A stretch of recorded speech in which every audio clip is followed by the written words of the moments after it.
Bom, estamos aqui, eu e a Ana Elizabeth, no Pequeno Benjamin hoje, para falar do nosso livro, Eu Tenho Medo do Monstro. Na verdade, é uma conversa com as pessoas que estão aqui, com vocês que estão aí assistindo de casa e quiserem mandar alguma pergunta também, fiquem super à vontade. A gente vai contar um pouco do processo desse livro, né, de como foi fazer essa história, de como ela nasceu, né, como é que foi um processo muito singular, muito diferente de uma grande maioria dos livros, né, que geralmente a gente acaba, né, a gente tem aqui a Sônia, a escritora, também sabe, a gente escreve livro, manda para a editora, o livro é ilustrado e aí ele sai publicado. Nesse não, foi um processo muito parceiro, de muita construção coletiva.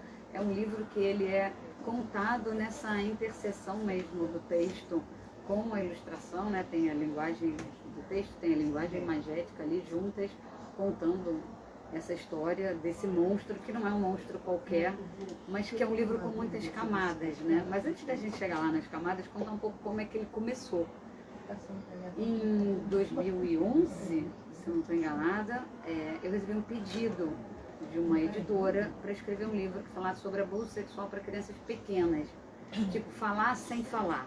Sabe? Ela queria que eu falasse, mas sem nomear que isso, que era, né, um abuso. Isso é uma tarefa, né, assim, que eu não sei se eu sou capaz de dar conta, não sei se eu consigo.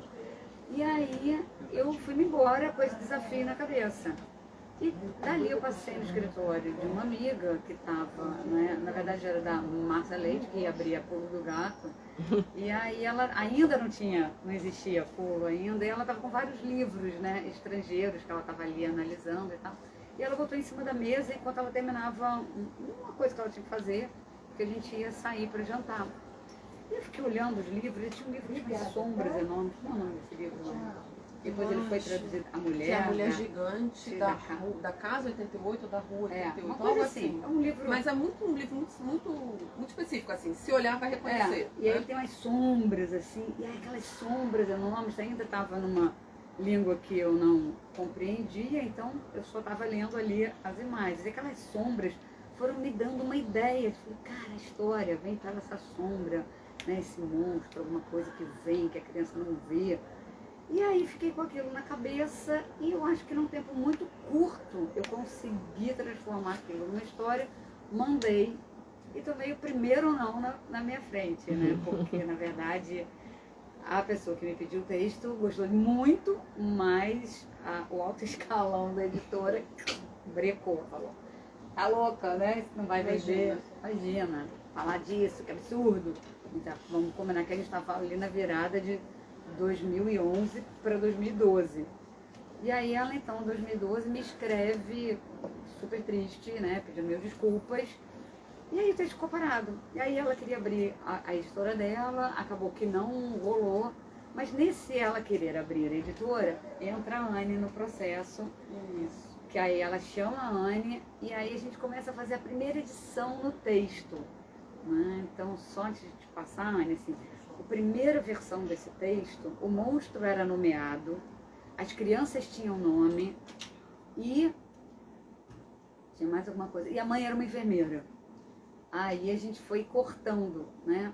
Ali naquele primeiro momento a gente então tira o nome das crianças, não nomeia mais o monstro, porque aí esse monstro pode ser qualquer um, qualquer pessoa.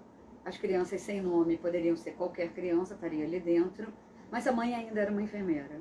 Só na reta final, quando entra a Caraminhoca, entra o Sérgio, entra o Paulinho, todo mundo na história, é que aí a mãe trabalha à noite.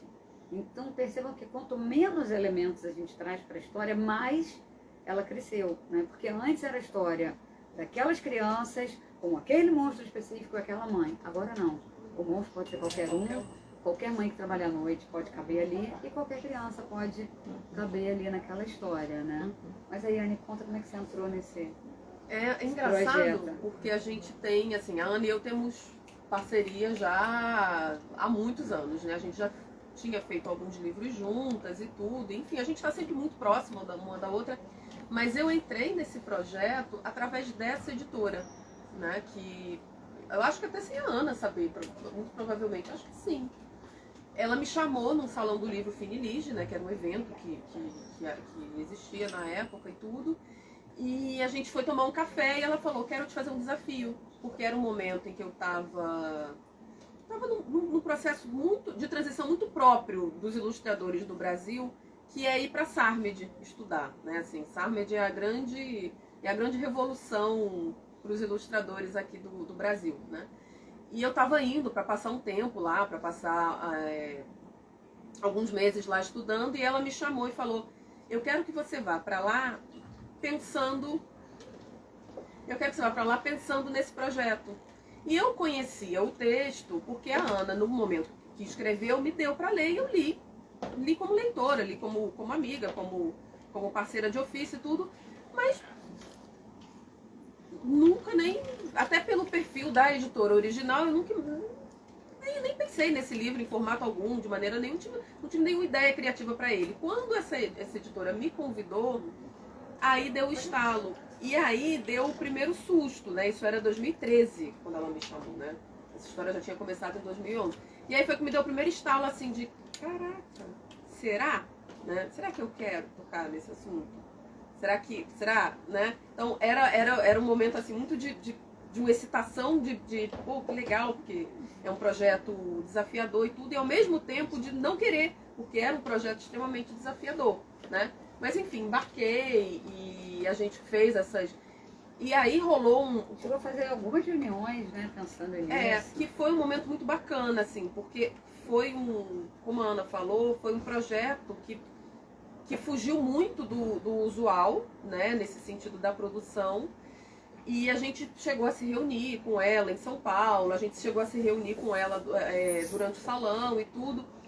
E ter essas conversas, essas leituras coletivas, esse momento de amadurecimento do texto, mas que também é o início de um brotar das imagens e do projeto gráfico e da transformação desse texto em objeto, né? Ali começou tudo, né?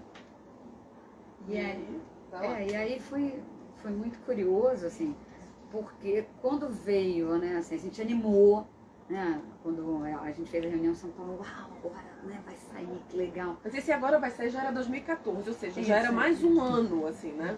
E aí não saiu, né? Aí de novo aquele, caraca, por que não saiu, né? Meu Deus do céu. E aí você vai entendendo que as coisas têm um tempo, né? A gente que às vezes não está pronto para o tempo que as coisas têm. A gente quer apressar o curso da vida e a vida não pede esse apressamento, vamos dizer assim. E aí ficou ali, meio que em banho-maria, meio ali, a gente meio... né, deu uma desanimada, tipo, pô, será que não está na hora, né? Porque às vezes tem isso, né? Os projetos ainda não estão na hora deles acontecerem. E aí ele ficou quieto, ficou ali, parado. Aí de vez em quando a gente falava, a gente lembrava, né? Ou em alguma viagem, algum evento, alguma coisa, porra, é nosso livro, a gente tem que fazer. Aí a gente pensava, vamos levar para não sei... Aí, não, vamos não. Era aquela coisa, vamos, deixa eu quieto. Quando foi 2020, pandemia rolando, a gente em casa, né? Na minha cabeça, eu com o meu tempo mais sobrando, a Anne sem tempo nenhum sobrando, porque ela está fazendo mestrado, graduação, né? Eu não vi todos os meus eventos desmoronarem, então, né? Todo mundo aqui sabe bem disso, o que aconteceu. Aí eu falei, Anne, bora mandar isso para o Sérgio, pedir a opinião dele. Quem é Sérgio? Sérgio Alves, editor da Cara Minhoca, nosso amigo. E a gente manda então para o Sérgio, tipo assim, Sérgio, por que você acha que isso não... né? A gente quer a tua opinião, por quê? Será que dá pé, não dá? Aí ele, rapidinho, ele manda um retorno pra gente, tipo, podemos reunir amanhã? Aí eu, podemos. Aí quando a gente entrou lá nele, vamos fazer o livro? A gente, vamos! Né? E aí foi muito bonito, porque estava no auge da pandemia. Aí a Anne começa um processo que ela vai poder falar, né, melhor do que eu, obviamente. E a gente, então, pega todo o material que a Anne produziu e vai para Gonçalves, onde o Sérgio e o Paulo estavam morando, para construir o livro. Pensa, pandemia rolando, a gente, né, não tinha tomado vacina ainda, não tinha nada. A gente entra num carro com 1 litrão de álcool, tomava banho cada vez que ia, são 6 horas de viagem.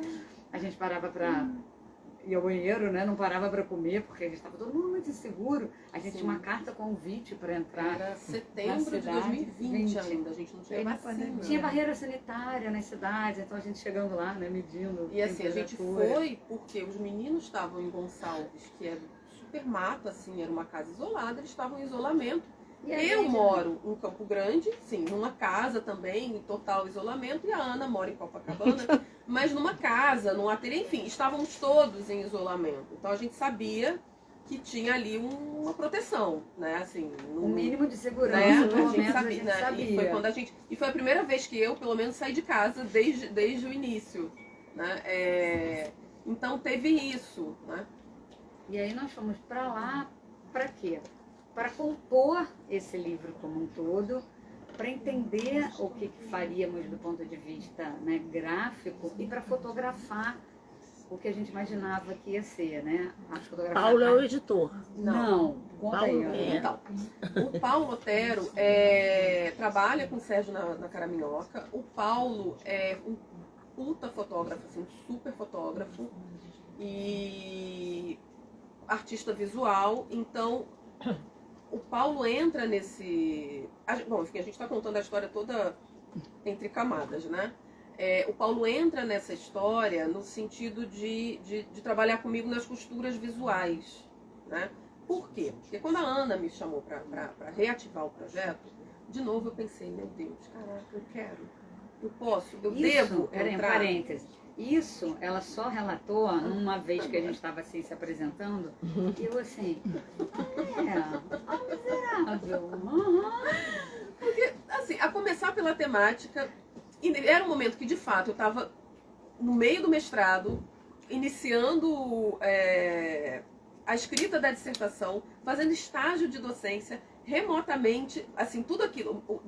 Eu fiz, meu mestrado é na Belas Artes, e a minha pesquisa é em cima de papel, de construção de tridimensionalidade no papel, né? Então eu saio dessa coisa bidimensional, da ilustração, e começo a dar corpo a isso, criando esculturas em papel.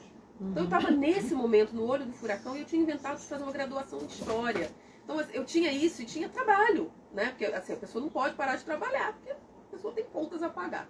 Enfim, e aí entrou de novo o monstro, e eu pensando, eu não posso utilizar tudo aquilo que eu tinha iniciado em 2014. Porque já não é mais o momento, já não sou mais eu. Enfim, há um tempo, né? Assim, acho que todo mundo aqui sabe isso, né? Tem um momento em que as coisas, Não que os cabe ciclos se mais, né? encerram e que não cabem mais. Então eu olhei para tudo aquilo, tipografia, esboços e tal, storyboards, eu olhei e falei, não vou nem olhar mais, guardei. E eu me lembro que eu olhei porque eu tinha em casa também, porque tinha isso, estava tudo fechado, não havia hipótese de sair para comprar o que quer que fosse. Então eu olhei porque eu tinha papel das esculturas que eu vinha construindo, eu vinha trabalhando em cima do Frankenstein e da obra da Mary Shelley, então estava ali tudo muito dentro de um universo só, né, de pensar esse monstro, pensar uma criatura, eu estava ali, naquela atmosfera, e aí a primeira coisa que me veio à cabeça foi a casa. Se vocês olharem dentro do livro, a casa não é mencionada, ela não faz parte da história. Mas tudo se passa dentro de uma casa, né? E o Bachelard tem uma fala muito interessante sobre essa ideia da casa como a primeira célula de proteção nossa e de diálogo nosso com o mundo. E quando isso se rompe, quando isso se trai, é uma grande traição, né? Assim, esse sentimento de que a casa não é mais o nosso ambiente de proteção, isso desestrutura a gente de maneira muito, muito forte. Então eu construí, mas eu também não queria desenhar, porque eu estava de saco cheio de fazer bonequinho, fofinho, coloridinho, sabe? Para um certo pensar. Eu vinha num momento de saturação, de um certo pensar da literatura infantil, como a coisa do adocicamento. Eu estava num embate muito violento com isso, né? Então eu falei, eu não quero desenhar, talvez eu nem desenhe, talvez sei lá o que eu vou fazer. Eu fiz a casa de papelão, que é de fato uma casa. Na capa, a capa tá a silhueta dela. Essa aqui, né? Essa aqui é uma... Essa aqui, na verdade, é a fotografia da casa que eu imprimi recortei e recolori, tá? Mas a casa é essa, né? Que tem, e ela aparece dentro do livro, né? E aí onde é que o Paulo entra? O Paulo, sendo fotógrafo, ele entra não só com a questão técnica da iluminação, mas com a ideia da criação na iluminação. Então a gente brincou, a gente explorou muito a ideia das sombras, a ideia de como as janelas, as portas se projetavam, né, nesse espaço da luz e da sombra. Tem uma outra que é também, tá vendo? Então o Paulo foi ajudando nisso, e eu lembro que quando a primeira coisa que ele me perguntou, eu construí essa casa, construí os dois personagens, a menina e o menino, assim, de maneira muito aberta. Eu não tinha certeza de que maneira eles entrariam. E aí o Paulo vira e fala assim pra mim, tá bom, cadê o storyboard? Eu falei, não tenho. E aí a gente se olhou e falou, então vamos experimentar. Né? Porque assim, eu não queria mais fazer livro da maneira como eu vinha fazendo há muitos anos. Eu estava numa crise dos 15 anos de carreira, talvez. Eu não queria mais que fosse daquele jeito. Esse livro não podia ser igual a qualquer outro que eu já tivesse feito.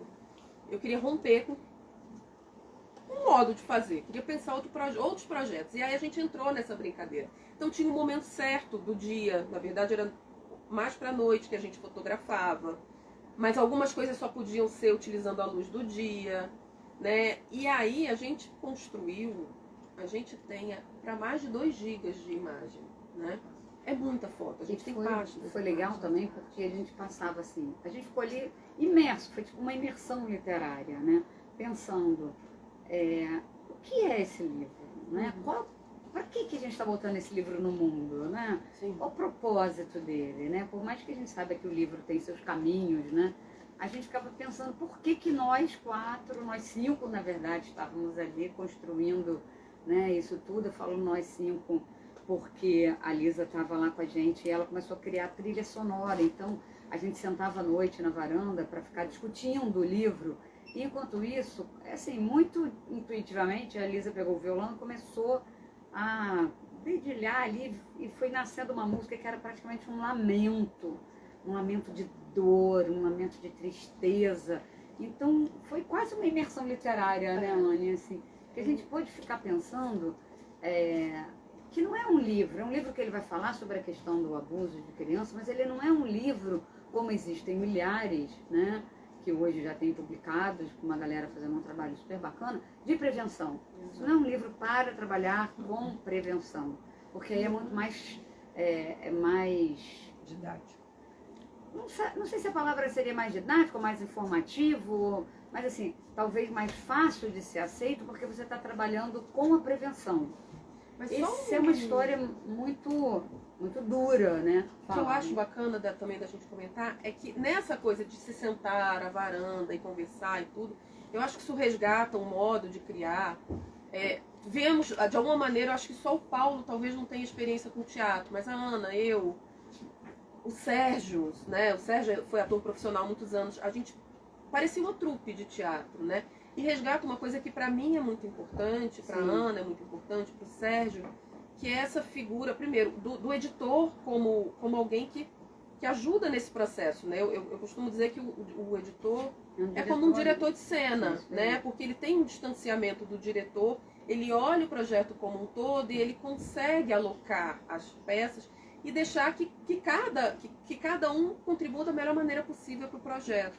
Então, essa coisa de se sentar, de debater, de fazer leitura, a gente fez leitura coletiva desse texto algumas vezes, e né, aí, durante esses afinando dias. uma coisinha aqui, afinando uma coisinha que foi nessa etapa final que a gente tira a mãe de ser uma enfermeira e deixa só uma mulher que trabalha à noite, porque aí a gente entra numa história que ela é uma história narrada por uma criança pequena, você não sabe quantos anos ela tem, mas você imagina que seja uma criança ali dos seus 5 anos, né, vamos dizer, que é um menino, que ele dorme no quarto com essa irmã e que ele tem tanto medo desse monstro que ataca que ele está sempre debaixo da coberta. Então ele não vê, ele ouve, ele meio que tapa o ouvido, então está sempre nessa coisa meio misteriosa, porque aí você consegue ter a ingenuidade do olhar da criança, o plano do imaginário do olhar da criança, né? Porque ela está olhando para isso tudo de um ponto de vista muito do imaginário e não do concreto ali, do que de fato está acontecendo.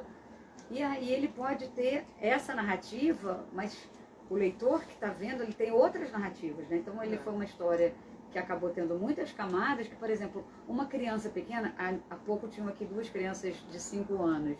Se essas crianças lessem, talvez o monstro dela fosse o outro. Sim. Talvez ele não entendesse, né, esse monstro como um abusador. Mas isso é que eu acho que é bonito também do processo literário, porque quando ele te permite ter muitas camadas para entrar dentro do texto, cada um vai entrar dentro desse texto com a sua bagagem leitora e com aquilo que suscita. Então, de repente, alguém vai falar, nossa, parece um monstro da minha casa. E esse monstro pode ser que seja um monstro como esse, né, um monstro abusador, mas pode ser um monstro imaginário. E que bom que também a criança vai ter esse espaço para falar, porque é um livro que talvez a leitura dele, que pode parecer assustadora num primeiro momento, porque para a gente que lê como adulto e que compreende, é muito dura, né, essa realidade, o que acontece com essa criança, mas ao mesmo tempo ele permite muitas possibilidades de conversa, que é isso que a gente tem tentado trazer e levar onde a gente tem ido com esse livro, que é essa possibilidade de não ter medo de ler esse livro, porque ele trata de um tema muito difícil, mas ler para que ele possa suscitar essas 1000 camadas de conversa, né? Eu soube uma vez de uma história de um menino que leram a história para ele e ele gritou, esse monstro parece meu pai, né? A gente não sabe, eu não sei que desfecho teve essa história, nem sei que tipo de monstruosidade essa criança vivia, mas às vezes só uma questão, só entre aspas, né? Porque não é só uma questão de um abuso psicológico, sim, você já pode falar. Então é essa coisa bonita que a literatura tem de promover esse diálogo, né, com o outro. Que na medida que não é um livro para, né, porque aí volta, né, a gente volta no que a gente estava conversando inicialmente, não é um livro para, mas é um livro que abre infinitas janelas e possibilidades para que a gente trate com diversas faixas etárias também, porque pode ser que o assunto não surja. A gente teve uma experiência de uma professora que leu para os pequeninos, lembra, Anne? Quem foi que leu para umas crianças bem pequenas e que as crianças talvez não tenham percebido esse monstro. Porque também pode ser uma grande aventura, assim, sim, um negócio pode falar que, de seus né? monstros. Exato. E eu tive uma experiência com o Sérgio Paulo, a Ana estava num evento na Feira do Livro de Porto Alegre, e a gente tem uma exposição que a cada 2 anos, não sei, chamada Traçando Histórias, que acontece na Feira do Livro de Porto Alegre, e uma das ilustrações do monstro ficou lá. E aí a gente foi visitar, a gente estava na cidade, a gente foi visitar a exposição, essa imagem aqui. E chegou uma galera do ensino médio. E a menina, a monitora, perguntou se a gente topava bater um papo com o pessoal do ensino médio. E, enfim, da mesma maneira que uma criança pequena pode ler, o pessoal do ensino médio super se interessou não só em ouvir a história, em saber um pouco do processo e tudo, mas em algum determinado momento uma menina começou a chorar muito, né? E foi logo acolhida pelos colegas e tudo. E a gente não faz ideia do que esse livro suscitou nela, mexeu naquele momento, né? Pode ter sido N coisas de ordem muito triste, pode ter sido porque gostou do processo, ou por nada disso também. Até a gente roda de adultos, esse livro cabe muito bem numa roda de pessoas adultas. Sim, porque a gente já tem tido depoimentos, inclusive de pessoas que, ao lerem o livro, acionaram dentro de si uma lembrança que tinha ficado esquecida e que aí muita gente pode dizer, que né, isso não é legal, porque se estava esquecido, deixa. Não estava. Se está esquecido, está lá guardado, latente em algum lugar. Sombra, né? Olha só. Fala, Benjamin. A Cris Ferreira está perguntando, quando vocês... eu gostaria de saber como tem sido a recepção do livro para crianças. Vocês já fizeram alguma apresentação dele para crianças? Como vocês estão falando, né? Olha, você já fez, Anne? Para crianças diretamente, não. Não. Assim, ainda não. Eu fiz em Porto Alegre, né? Cada um vai para um evento, assim. E eu tive uma participação numa dos espaços que ele tem, chamado Autor no Palco, né? E o meu autor no palco, eu não tinha necessariamente crianças pequeninas, mas eu tinha ali entre Fundamental 1 e 2, um mix, né, talvez de crianças entre 9, 12, 13 anos. E eu resolvi ler. E ver, né? Tipo, vamos ver o que vai acontecer, né? O que acontece. Com aquele silêncio, né? Tem uma coisa muito respeitosa, né? Naquele público, é um público já, né? Assim, acostumado a participar disso. Eles sabem por que eles estão indo ali. Eles já leram alguma coisa, tem perguntas. E aí, então, quando acabou, as crianças fazem uma fila. É muito bonitinho para fazer perguntas, né? E aí vieram 2 meninas. Ana Cláudia, posso fazer uma pergunta? Claro, se souber responder, né? Esse monstro é um abusador? Assim, na lata. Aí eu falei, Tá vendo? Sabia? Muito bonitinho, assim, a reação delas, né? Mas assim, eu não sei o que isso acionou nelas. Se foi só um pensamento, se alguma delas já viveu alguma questão, mas a possibilidade de se falar, né? E a gente tem visto cada vez mais, né, esses casos. E eu lembro de uma professora que você acho que você que comentou, né, que queria comprar o livro para se algo acontecesse, o livro ser lido, né? Enfim. E não, na verdade, não é para se algo acontecer na escola, o livro tá lá e de repente servir. É pro antes, né? É pro durante, ou talvez pro nunca. É para ler como obra literária que é, né?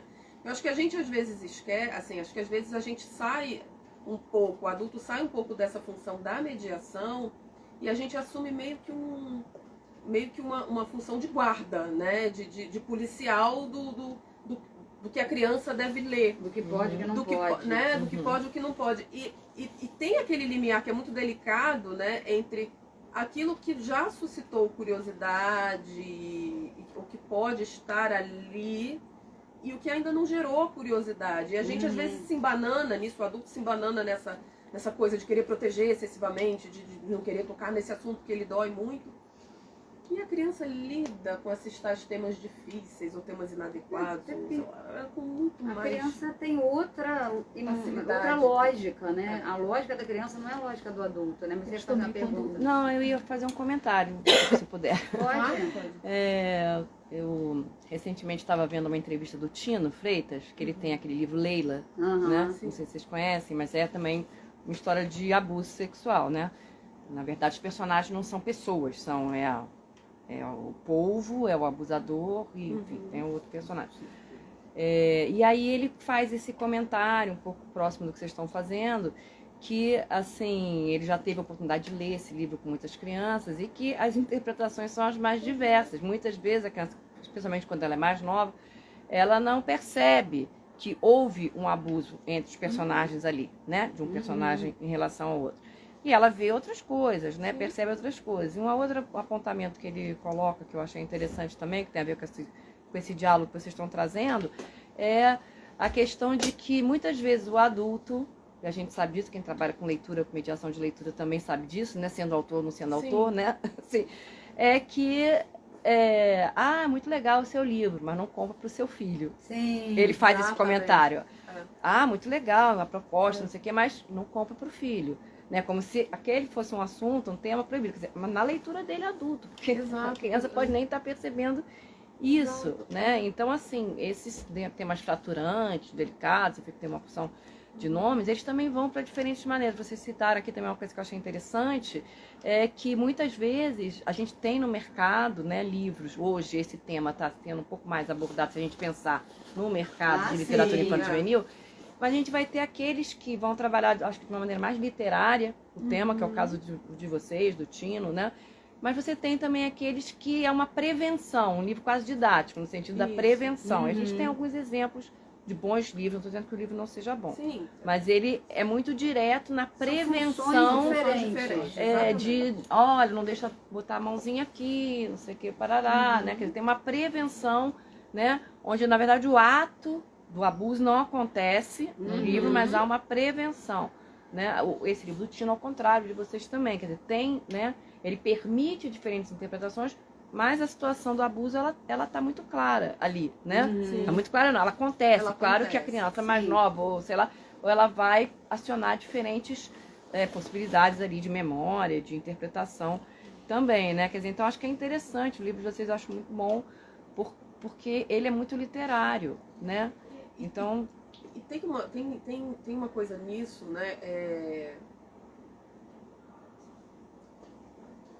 Que a gente tentou nessa coisa de tornar, de sempre ter em mente que é um objeto de arte. Não como afetação, mas como fruição. Né? Porque essa mesma criança que hoje vai ler e vai interpretar esse monstro, esse livro tem tantas camadas e possibilita tantas leituras, que muito possivelmente ela vai voltar nisso daqui a um tempo, daqui a um ano, daqui a 2... Como somos nós, né? Nas nossas relações com os nossos... De experiência. Com os nossos livros, Da experiência leitora de, mesmo, né? Exatamente. E a gente teve uma... Vai, Benjamin, pode falar. Não, eu estou aqui. A Eunícia Fernandes entrou agora querida. e ela está perguntando o seguinte sobre a resistência dos adultos. E a gente que é livreiro sente muito isso. Não é fácil vender um livro sobre abuso. Não é fácil. É porque lida com as nossas dores. Você Então a veja. Eunícia está perguntando como enfrentar o tema, né? Eu acho eu acho que é primeiro, é fazer isso que a gente está fazendo aqui, é conversar. E é trazer à luz. E é debater, e é dialogar, e para isso, para que a gente consiga cada vez mais mediar e não policiar as nossas crianças Eu no fico que eles pensando acessam. também, Anne, que nesse, né, assim, em cima do que você está trazendo, né, da gente pensar, da gente mediar, a gente tem que entender, eu acho, que cada vez mais nós, enquanto sociedade, a gente está precisando se curar, né? Sim. A gente está precisando se olhar, se ver. Então, acho que muitas vezes, quando um adulto, seja mãe, pai, avó, professor, professora, né, enfim, bibliotecário, seja lá quem for, freia determinados livros, como esse, aonde isso esbarra nessa pessoa? Por que essa pessoa tem medo? Porque eu acho que a gente está vivendo uma sociedade que ela está tão adoecida do ponto de vista emocional que as pessoas não querem falar das suas dores, achando que não falar das dores... Aí eu volto para aquele exemplo da moça que ativou a memória dela. Esqueceu, deixa esquecido. Já que esqueceu, está esquecendo. Mas não, porque aquele esquecimento latente, escondido, inconsciente, seja lá o que for, dentro dela, ainda carrega uma dor e uma mágoa e uma tristeza escondida. E aí essa pessoa não acionou, não viu, não trabalhou. Então, como é importante cada vez mais a gente falar, porque não é porque não viu que não vai doer. Esse livro me ativou uma memória minha. Olha, Eu estava guardadinha lá, que eu já não lembrava que eu tinha essa memória. Né? E foi bom, porque eu falei dela. Exatamente. Eu falei dela para o meu marido, né, que para ele foi uma surpresa, porque foi na minha adolescência, logo no início, aos 13 anos. Né? Mas eu guardei lá, guardei para mim. Guardou tão guardado que ele esqueceu. E esse livro, mas ela estava lá dentro. Tava E lá. porque às vezes há experiências que a gente não esquece, mas a gente não sacou o que foi aquilo. Mas eu não sabia dar o nome. Abuso. Abuso. Eu não sabia do nome eu abuso. vou contar uma história. Fala, Benjamin. Não, tem só um detalhe, que quem vem comprar esse tipo de livro são as mães, né? Pai nenhum vem. Né? Então eu fico pensando se a mãe, que é a grande fomentadora da leitura em casa, se ela não fica com receio de, ao mesmo, não sei, estar acusando ao marido de alguma coisa, então não evito o tema, não sei. Mas é impressionante como só a mãe compra esse livro e com muito cuidado. Olha que coisa É interessante. interessante, é um dado interessante. É um dado né? interessante. Ela deve ficar talvez com um receio, pô, se eu for levar, meu marido vai achar o quê? Porque fala Dependendo do clima familiar. Sim. Porque fala muito da família brasileira. Fala muito disso, né? Desse papel do cuidar da mulher, que a mulher assume compulsoriamente, né? Da família como um todo. E a proteção homem, que a mulher né? É o cuidado e a proteção. Faz a criança impressionante. Exatamente. A mulher é muito mais protetora do que o pai. Isso é um papel, isso é uma questão social, não é biológico, não vem do biológico, é algo social e que também a gente precisa começar a mexer nisso. Sim. A gente precisa começar a provocar isso. E não tem outro jeito que não seja provocando. Mas fala, Porque eu fiquei pensando assim, que muitas vezes quando pensa, né, na questão da literatura dentro do ambiente da escola e tudo, fica assim, não todas as pessoas, é claro, mas pensa sempre o livro para trabalhar alguma coisa, né? Esquece que o livro é literatura, é para ser lido e ponto, né? Pode gerar uma discussão naquele momento, como pode gerar daqui a algum tempo, pode relembrar. Então parece que você só pode ler livros na escola se for para alguma coisa, né? Uma função. Então assim, quando a função da literatura não é essa, né? Exatamente. A função da arte, né? Da arte, que é de suscitar diálogos. Alessandra, eu já te passo, Soninha. Sim, claro. Alessandra e eu trabalhamos anos, né, em escolas, em 2 escolas. Né? Durante muito tempo eu fiquei numa escola que ela também trabalhou, ela foi professora do meu filho durante 2 anos, né, Ale? E lá a gente tinha uma biblioteca, e Sônia trabalhou comigo na Biblioteca Manuel Lino Costa, onde a gente tinha isso, que a gente aprendeu isso lá na década de 80, né? Lá atrás. Ou há anos, quando se já pensava a biblioteca infantil como um espaço vivo, a gente lia e no final só perguntava assim, e aí, gente?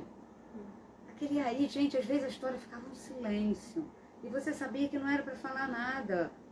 E aí, o que você acha? Não, deixa a criança sentir, deixa ela pensar, porque os adultos esquecem que criança sente, criança pensa.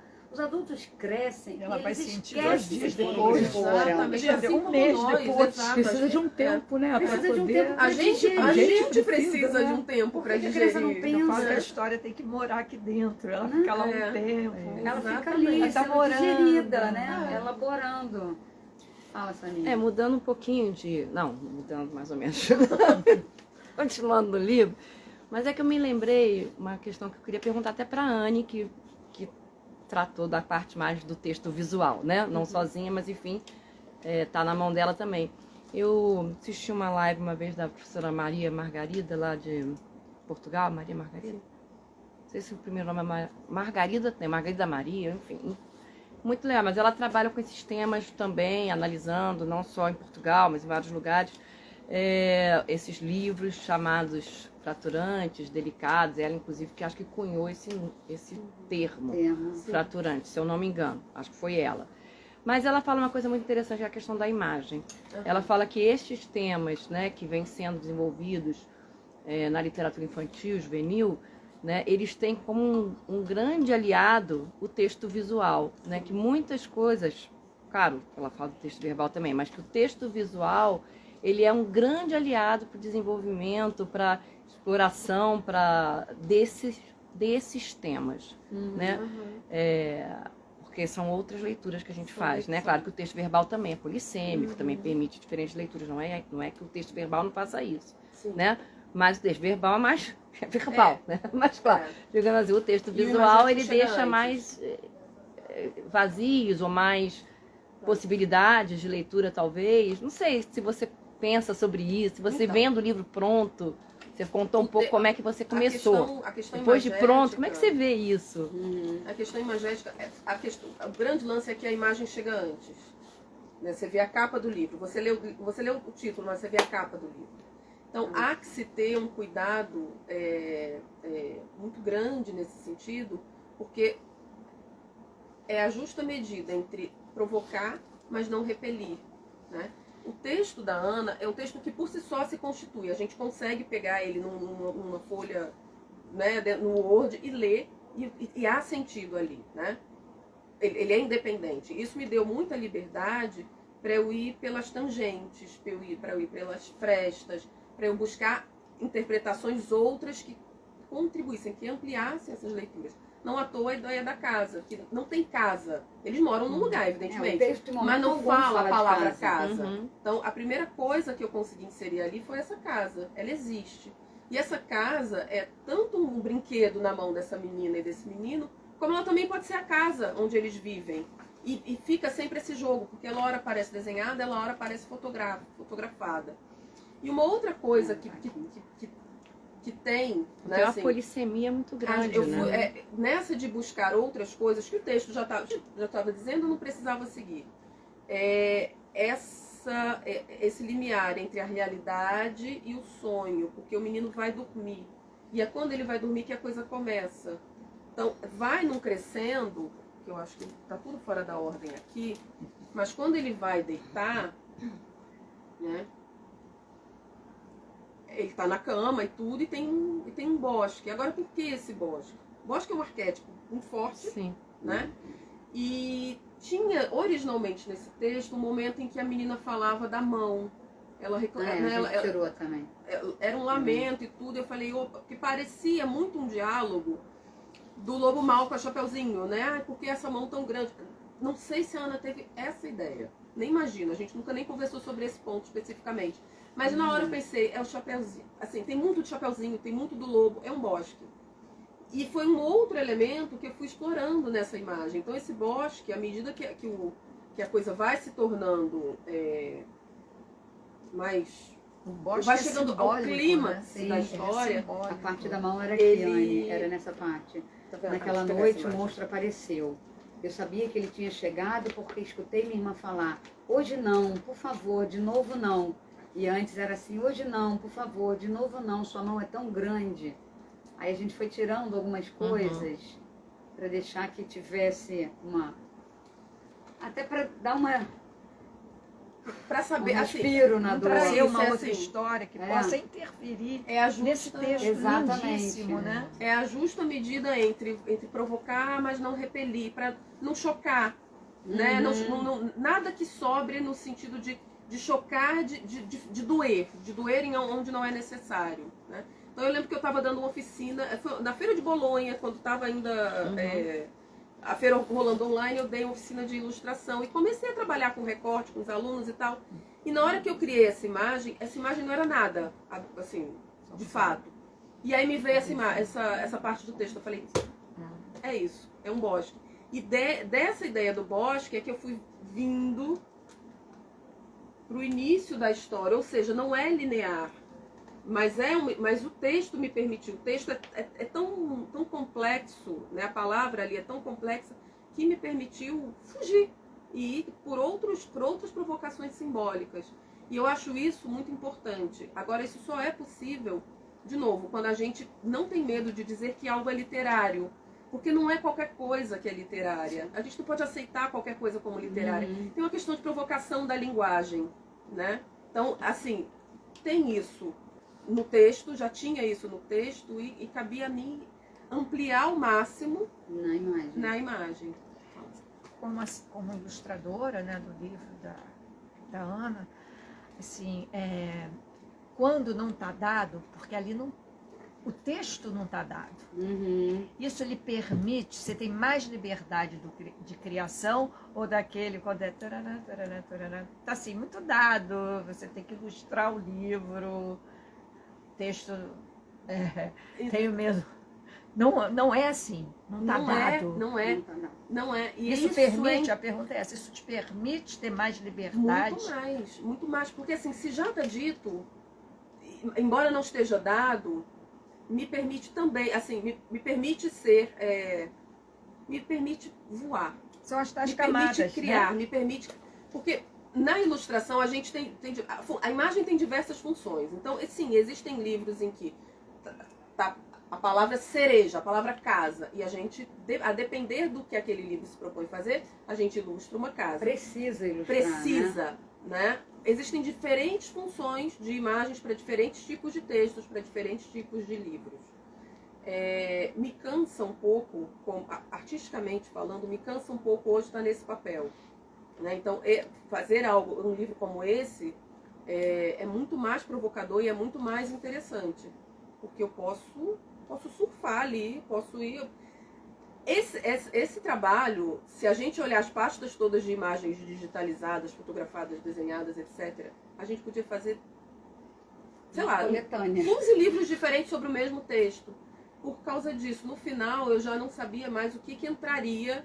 E aí foi quando o Sérgio voltou à cena para dizer, peraí, e aí ele vamos dirigiu, lá. Né? E aí ele falou, eu acho, super respeito com o super editor que é, mas assim, acho que aqui, eu acho que desse jeito aqui, acho que essa imagem pode funcionar melhor aqui, essa talvez não.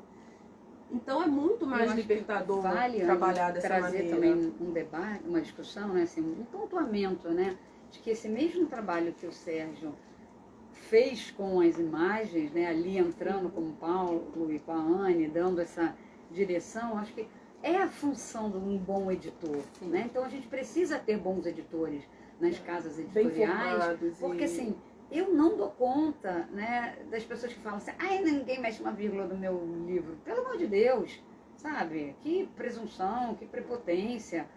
O livro é uma construção, né? Então o bom editor, ele vai entrar ali com você e vai falar, olha, Ana, o que você acha da gente pensar sobre aqui ou aqui, fazer um, né? Porque ele está numa dança, né? Uma dança de pares, vamos dizer assim. Então é muito bonito, até para você chegar e falar assim, olha, eu não concordo. Mas aí eu também não concordo, nunca mais que eu não concordo. Eu não concordo porque tem isso. Eu já tive discussões no bom sentido, né?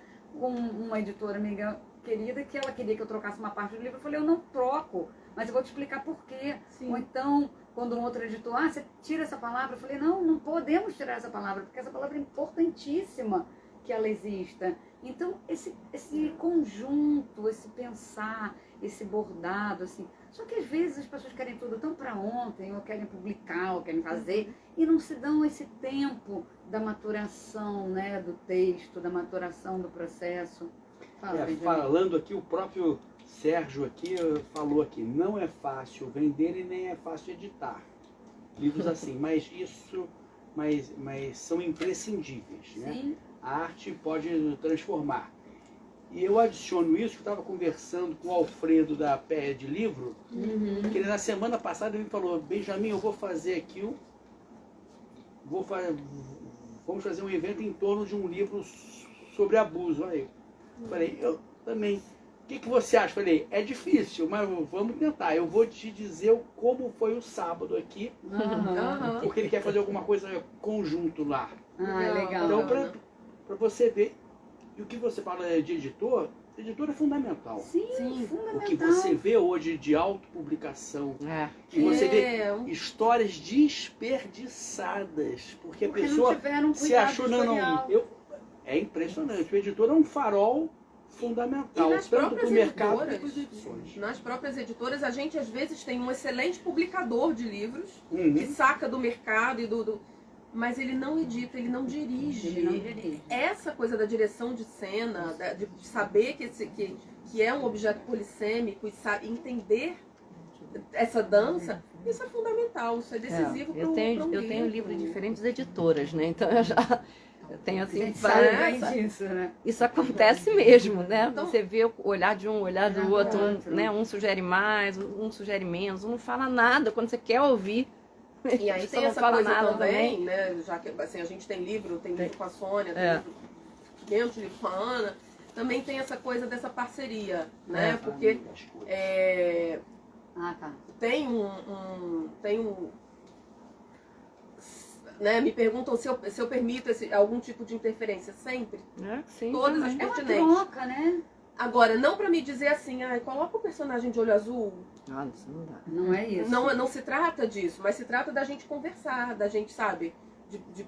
Agora, me diz uma coisa. Você falou que o texto da Ana é totalmente independente. Então, ele não é um livro ilustrado, ele não entra na categoria de livro ilustrado. Ele entra como livro ilustrado porque a proposta acabou virando essa. Na medida em que eu proponho toda uma leitura também a partir das imagens, que eu acrescento camadas.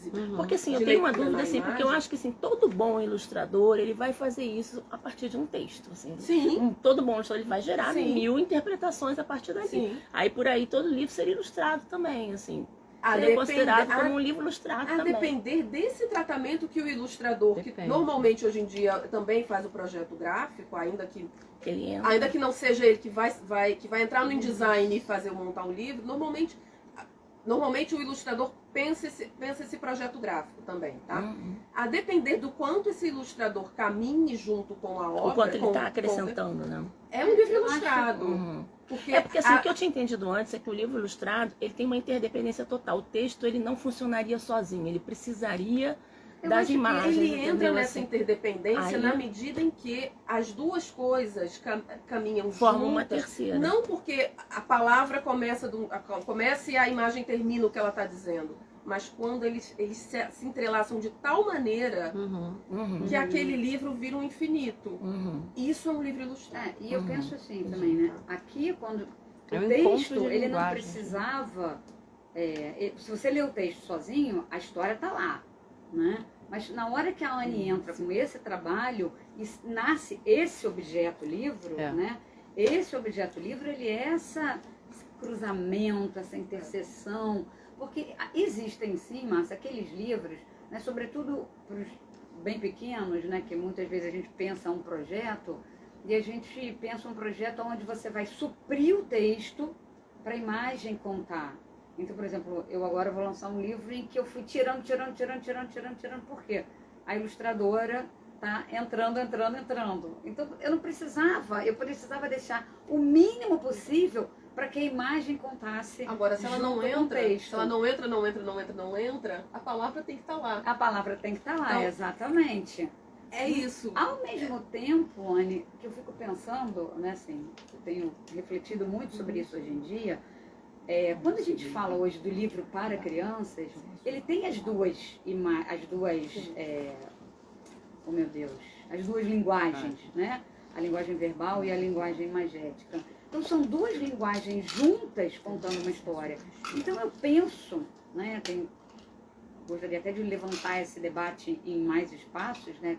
Aqui eu vou só jogar, né? Que assim, as premiações hoje de literatura infantil não deveriam ser necessariamente, em alguns casos, só para o texto.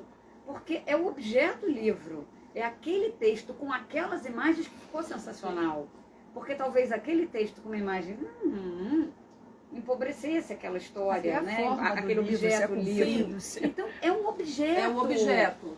A categoria livro ilustrado. A categoria do livro como um todo. Porque certos livros... Como uma obra. É uma Única. obra. Né? Eu fico pensando, né, em determinados livros que me vem à cabeça que, assim, é o conjunto. Sim. Quando eu penso no monstro, para mim, apesar de eu saber que meu texto sozinho, né, eu poderia mandar esse texto sozinho para um concurso, por exemplo, que ele se bastaria. Determinados textos você não pode mandar para um concurso, porque ele precisa da imagem contando a história. Você quase que faz ali olha, eu acho que tem que resolver isso aqui na imagem. Como você vai resolver, não sei, te vira. Mas você tem que resolver. Então são textos que você não pode mandar para um concurso, a não ser que você mande para um concurso de livro ilustrado. Tudo pronto. Né? Então acho que a gente tem que... São coisas que a gente tem que estar pensando sobre a literatura. Tamanho do livro, assim? Como Então, que chegou a essa Como chegou esse construção tamanho? de um livro E vertical? você fala das cores também. tá, Né? então eu vou falar rapidinho dessa ideia do Do objeto, começar do tamanho. Tamanho um livro ilustrado a gente lê num tripé, tá? A leitura do texto escrito, o texto imagético e o objeto, o projeto gráfico. Se ele é horizontal, se ele é vertical, se ele é muito vertical. Uma história que eu conte na horizontal, eu não conto ela na vertical muitas vezes, né? Essa concepção desse livro como um objeto de arte, ela precisa casar com a realidade, né? Com a realidade da nossa dificuldade com preço de papel, preço de gráfica, preço de locomoção. Então, aqui no Brasil a gente tem que fazer essa dança que é muito delicada. Esse objeto é desse tamanho por duas razões. A gente tinha casa, então é uma casa vertical, tá? E também é um formato muito, assim, que facilita a vendas grandes, vendas para governos, PNLDs da vida. Eles andam com uma mania muito chata de determinar formatos. A gente não anda num momento de muita liberdade para isso. Como vai ser no próximo, então, né? a gente tem, esse livro é 20,5 por 27,5, que é exatamente o formato do PNLD. Tá? Então, para não haver problemas de, não entrou aqui, formato. Então, tem isso. Agora, tem livros. Semana passada mesmo eu dei uma aula aberta falando de um livro que só podia ser contado na horizontal, porque ele tem uma longura entre uma coisa e outra que está lá, e que aí a editora, por algum PNLD da vida, transformou o livro no vertical. E aí perde, né? Perde. E aí, falando, o Sérgio pediu para falar das cores, antes eu vou falar Da Ah, boca. então, vou contar para você. Vou passar primeiro alguns originais. E eu não sei se vocês repararam num outro recurso de criação de imagem, de contar a história por meio da imagem, porque uma coisa que sempre me deu muito nesse livro, nesse texto, é evidente, o narrador é o menino que fala, que é o menino que está contando a história. Mas o silêncio da menina me atordoava de tal maneira, me davam... Ela não fala, né? Não de raiva, mas assim, meu Deus, assim, porque ela é vítima, e vítimas não falam, vítimas não gritam, vítimas não denunciam o abusador aos berros, ela não fala. E esse não falar é muito forte na história. Então, se vocês repararem nas ilustrações, ela não tem boca. Ela só vai ter boca no final. Lá no final, quando a história é elucidada. Só aqui. E uma preocupação que eu tinha também é de não adocicar essa história em momento nenhum. De novo, é aquela justa medida entre provocar, mas não repelir por alguma agressividade gratuita. Mas assim, esse livro, embora o desfecho, haja um desfecho, algo de muito ruim acaba ali pontualmente, para essa menina, aliás, para essa família, mas sobretudo para a menina, né, que é a vítima. Para essa menina ainda vai haver uma caminhada de uma vida toda para ela superar aquele trauma. Então, não tem final feliz. Tem uma ruptura, mas aquilo está lá dentro. Aquilo a vai hora ficar. Que você, então, alguma coisa pode te despertar aquela lembrança. Eu vou ao longo do livro. Tem aqui, claro, tem muito do ambiente em que eu vinha mergulhada, o Frankenstein, a Mary Shelley, expressionismo alemão. Então ele vem num preto e branco, num azul. Lembra que a gente contou isso na Bienal e os meninos perceberam isso? Da cor que eles perguntaram? Aqueles garotos eram incríveis, gente. E aí, ela vem numa saturação preta e branca, numa coisa muito forte, muito marcada entre o que é sombra e o que é luz. Isso é do expressionismo, isso é intencional, né? Mas eu vou o tempo todo trabalhando entre um azul muito mortinho e um amarelo, né? O azul, o amarelo e um quase melancólico, né? É uma ambiência de muita melancolia, né? E eu vou explorando isso na imagem, né? Sempre essa coisa do preto e branco, da ausência, ou da saturação, ou da ausência cromática, até que lá no final, né, quando atinge aqui o clímax do drama absoluto, e aí no final essas mesmas cores, o azul e o amarelo, estão aqui, mas a luminosidade já é outra. E aí entre esse vermelho do bosque, né, de um sangue que ficou na minha cabeça, ele está aqui também. Mas já é outra coisa. Ele é mais diluído. Ele perde a saturação e ele ganha quase um rosa. Ele vira quase um rosa. Mas é o mesmo vermelho, inclusive, na escolha das tintas. Né? Então, o tempo todo eu trabalho com PB, né? Com o azul, o amarelo e o vermelho, mas sempre diluindo mais ou concentrando mais a cor. Mas são sempre essas cores aqui. Né? Mais luz ou menos luz. Aqui é quando ela finalmente consegue se desvencilhar e aí ela ganha a boca e ela ganha esse leve sorriso, né? E assim, já me perguntaram se ela volta pro útero, enfim, aí começam as interpretações, né? Não sei, eu fiz sinceramente pensando no edredom, eles estão deitadinhos até porque, mas assim, não sei também, vai que é um útero, vai que é um momento de aproximação com a mãe e tudo mais. E no final, essa casa, ela ganha cor, mas ela não... Assim, há um sol aqui, há um brincar no quintal, há um amarelo, há talvez um pôr do sol aqui, mas não é tambtambém alegria, bacana, que tudo acabou e agora vamos ser felizes. Né? Então era um compromisso também, e eu acho que uma das coisas que sempre assim, o tempo todo, embora eu conte desses meus conflitos em ilustrar ou não o livro, mas é que ele não é gratuito em momento algum. Sim, é pensado. Né? Ele não acaba numa alegria falsa, ele não coloca essa menina num protagonismo que é impossível para uma vítima de violência. Né? Tá sendo ótimo ouvir a Ana e ouvir você, Anne. Assim, eu estou fazendo outras leituras também, até da ilustração do livro, né? Que não me passou na cabeça todas essas leituras e possibilidades, e como está ali com a história. Ela está junta, muito junta. Né? Estou achando de uma beleza incrível. Tem um momento em que entra só texto e que não tem imagem, que é exatamente para poder dar um vazio respiro. também. um vazio, um respiro, né? E aí tem uma sutileza, né? Que eu acho um dos momentos que tem uma sutileza grande no texto, quando eu falo assim: numa noite dessas, mamãe leu um livro sobre monstros horripilantes. Sem querer eu falei que um deles parecia com o que atacava a nossa casa quando ela saía para trabalhar. Minha irmã ficou muito assustada quando eu falei isso. Que monstro, meu filho? Quem é que ataca a nossa casa quando eu não estou? Tive que explicar tudo. Minha irmã ficou muito nervosa quando olhou para a porta do quarto. Mamãe não perguntou mais nada. Deu boa noite e foi se deitar. Então, esse olhou para a porta do quarto, é porque quem está ali na porta do quarto, né? Tem alguém ali na porta do quarto. Então, assim, certamente é o monstro que está ali na porta do quarto. E a irmã ficou nervosa quando viu aquela pessoa ali. Porque aquela pessoa, se soubesse de tudo, né, poderia fazer que é aquilo mesmo que os abusadores falam, né? Se você contar, eu vou... Quando uma criança fazer, pergunta, mas por né? que Ninguém não vai tem acreditar em ilustração você. naquela... E aí entra a imagem, assim. Não, naquelas menina duas olha- folhas que a Ana mostrou, Ah, que estão brancas. sim. E a criança pergunta, mas por que não tem desenho aí? Tem Desenho? editor que pergunta, por que vai deixar aqui sem ilustração? Ah, não vai ser só uma coisinha pequenininha aqui no canto?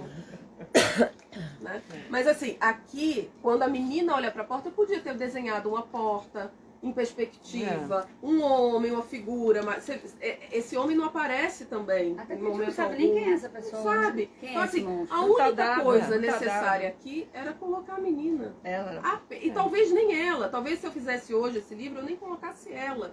Assim, não precisa. Excesso de informação. A janela, a porta, ela olhando, o cara olhando ameaçadoramente. Não, porque o texto já disse. E Então, tem umas manchas acho aqui que parecem os olhos, né? Parecem umas É. coisas meio tipo lobo aqui, né? Assim, por trás, né? Assim, né?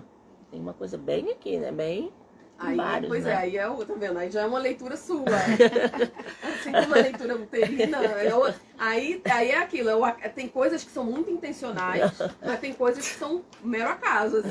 E é o olhar do leitor, que aí vai transformar em outra obra. E depois são coisas que a gente não tem uma única explicação. Não. Essa aqui, por exemplo, né? A menina tá pequenininha aqui, né? Você diminui ela, né? Tem uma Sim. mão imensa em cima, né? Quantas milhões de interpretações eu posso ter aqui? Claro, eu estou em diálogo com o texto, com o que Sim. está também acontecendo no texto, mas ao mesmo tempo está ampliando ainda mais. A palavra já amplia, obviamente, né? A Aham. possibilidade de imagens, né? E a imagem está dando outros elementos para você, no diálogo com o texto verbal, interpretar, pensar, sentir aquilo que Exatamente. que a obra está Isso é um dizendo, livro não ilustrado. apenas o texto verbal. Isso é um livro ilustrado. Isso, Isso, isso é um livro ilustrado. Isso E é um tem livro uma ilustrado. coisa, voltando, né, Célia, para aquela história, né, da história ficar escondida. E como é importante, né, que um livro ajude a essa história ser acordada para que ela possa ser trabalhada, né? E aí, eu recentemente terminei de escrever um livro, não é um livro para criança, é um livro para adultos dessa vez, aonde eu vou narrar uma história que aconteceu com minha tia, que foi um abuso que ficou 70 anos em silêncio. Praticamente 70 anos. E foi através dela ler uma história de criança que ela nomeou pela primeira vez depois de 70 anos. Né? Então, o quanto que você, ao Aí já foi nomear, proposital. pode verdadeiramente curar. Vão ter aquelas pessoas que dizem, mas aí já era tarde demais. Nunca é tarde demais. Sempre a hora certa. E quando você fala, você se escuta. Você se escuta, Sim, né? Quando você exatamente. botou Você se pra fora, perdoa você tá se porque você escutando. entende, né, que você não foi culpada, você foi vítima. É uma autoescuta. Isso é muito bonito, porque, né, no caso dela, especificamente, foi uma história que foi literalmente passada a limpo já praticamente no fim da vida dela, né? Poder falar, né? E Ela se poder ouvir, falar, né? ela poder contar e ela poder se legal. perdoar, porque ela entendeu o que aconteceu e que ela passou a Legal. vida inteira achando que ela tinha sido a grande culpada de tudo aquilo, né? Até Essa porque que eram vocês- outros tempos, né? A gente está falando lá da década de 1940. Se hoje é um tabu, né, gente? Imagina em 1940 no Rio Grande do Sul. Era o tabu do tabu do tabu, É. né? Não se falava. É. Então não se falava.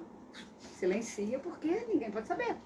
Era o escândalo do escândalo. Então você silencia, mas você silencia o acontecimento, mas a dor não está silenciada. A dor está latente lá dentro, guardada em algum lugar, né? Então a importância da gente ter livro, né, tipo como Monstro, como tantos outros que hoje existem, para a gente poder nomear, falar, dizer, né? E o monstro tem isso, ele tem camadas. A gente pode entrar. Vai ter gente que não vai perceber naquela frase que eu acabei de ler. Vai passar pela, né? Ah, ela olhou para a porta e se assustou. Ah, olhou para a porta e se assustou. Mas não, o uma leitor mulher, eu acho que atento, consegue ele mais. vai saber que tem ali uma entrelinhazinha ali dizendo, opa, quem é que estava ali na porta? Quem é que estava olhando para ela? O que suscitou na cabeça dessa menina ao olhar para essa porta e ver aquele abusador ali? Mas fica tudo muito. Eu ainda não li, vou até comprar o livro. Fica tudo muito nas entrelinhas. Poderia ser um espírito, por exemplo, que eu estivesse vendo ali. Não, Não. não.